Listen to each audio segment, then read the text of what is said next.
عليكم، شلونكم عيني؟ يا رب تكون بألف خير وصحة وعافية. أنا حبيت أسوي لكم فيديو. شوفوا الأجواء،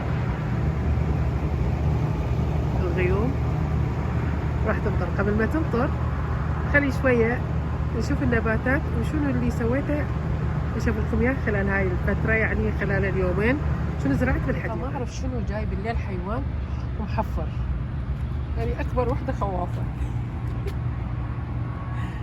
شوفوا محفر هنا قريب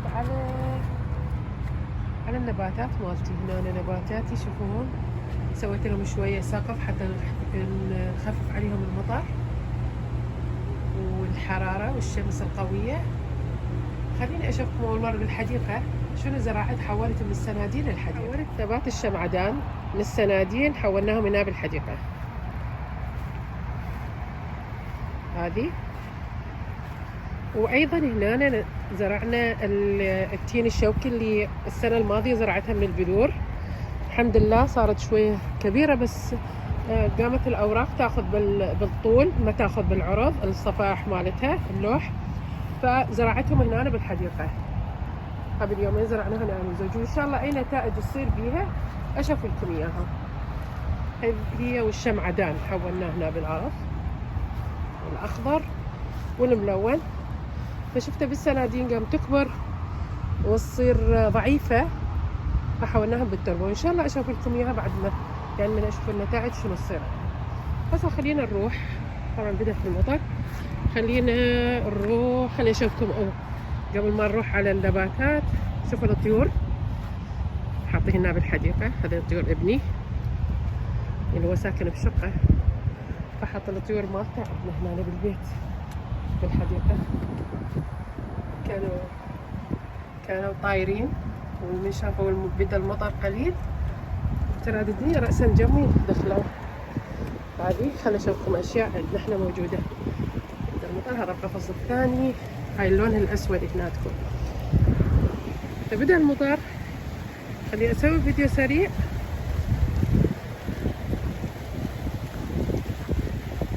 على النباتات. صح هوسة من المطر ما نقدر نرتب أي شيء، بس حبيت أشوف لكم إياها شنو عندي.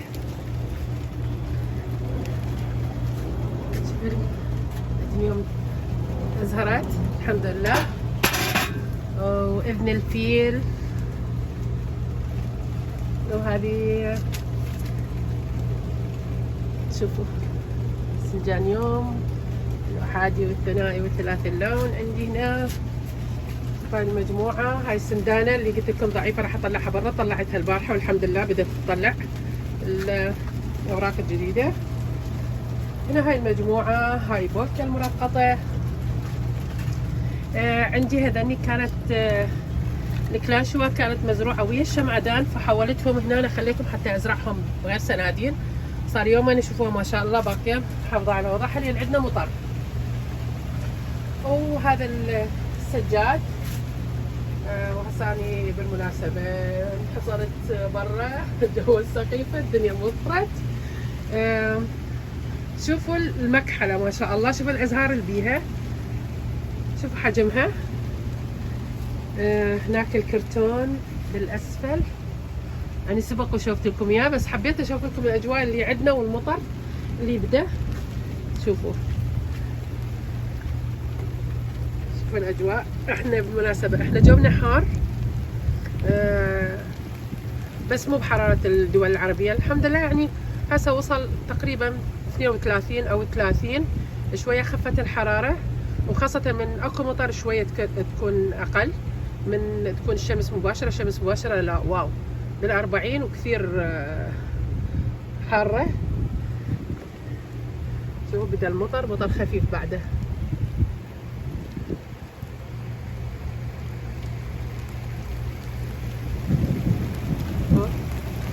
خليني هسه ادخل داخل البيت. هنا وخلاص الفيديو مالتنا، فيديو قصير بس الحمد لله حبيت اشوفكم الاجواء اللي عندنا والمطر. يلا ترى تبللت، خلنا ندخل جوا. اشوفكم ان شاء الله فيديو قادم. السلام عليكم.